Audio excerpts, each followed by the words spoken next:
Vous vouliez compléter, je crois qu'il y avait un autre intervenant pour la fédération, qui était Monsieur Biziou, c'est ça, sur un point, professeur, hein? Bonjour. Moi, je dirais deux choses en complément. La première, c'est d'abord que je me félicite qu'il y ait un débat sur la question des usages de stupéfiants à l'Assemblée nationale. Parce que je rappelle quand même que depuis 1916, premier débat à l'Assemblée nationale sur la question de l'usage. En 1916, votre Assemblée a discuté essentiellement de la question des armées françaises. En 1970 de la sécurité sociale quand elle a prohibé l'usage, et en 2000 il n'y a pas eu de discussion puisque c'est passé par ordonnance, la modification et l'abrogation de la loi de 70, et en 2007 c'était essentiellement la question des risques. Donc je pense que d'un mal la question du Conseil d'État vient un bien, il y a enfin un débat autour de l'usage et des nécessités d'accompagner les usagers. Alors d'un point de vue technique sur cette loi, moi je trouve qu'elle est très intéressante. J'ai pas de réponse, j'ai plutôt des questions à poser.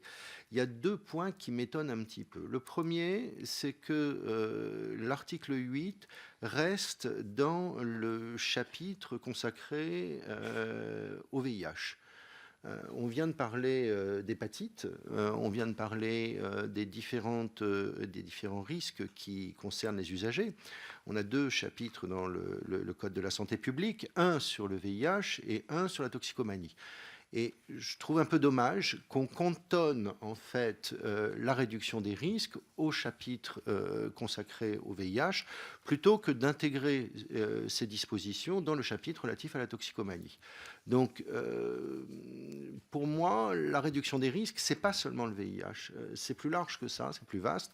Donc, je pense qu'il y a une réflexion à mener au niveau de l'article 8 pour peut-être basculer les dispositions relatives à la réduction des risques du chapitre consacré au VIH au chapitre consacré à la toxicomanie. Ça, c'est la première réflexion.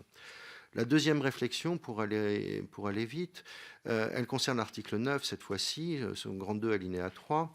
Il y a dans l'article 9 quelque chose qui me paraît essentiel, c'est la protection des acteurs sanitaires et sociaux qui vont s'investir sur les dispositifs de réduction des risques.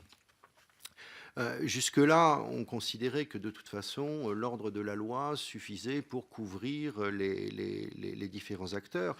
L'avis du Conseil d'État, en hiérarchisant réduction des risques et prohibition, et en mettant la prohibition devant la réduction des risques, à mon sens, précarise un petit peu tous ces acteurs de la réduction des risques. Alors là aussi, j'ai une question, peut-être plus qu'une suggestion.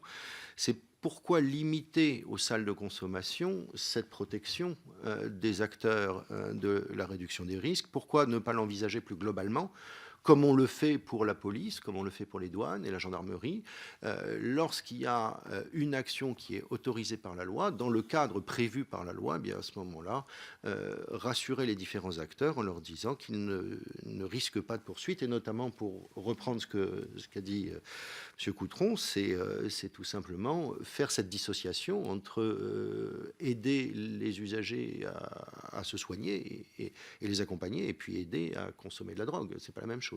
Voilà. J'entends votre remarque. On était en train de discuter avec l'administrateur qui effectivement montrait que c'était dans la partie liée à la réduction du risque de VIH.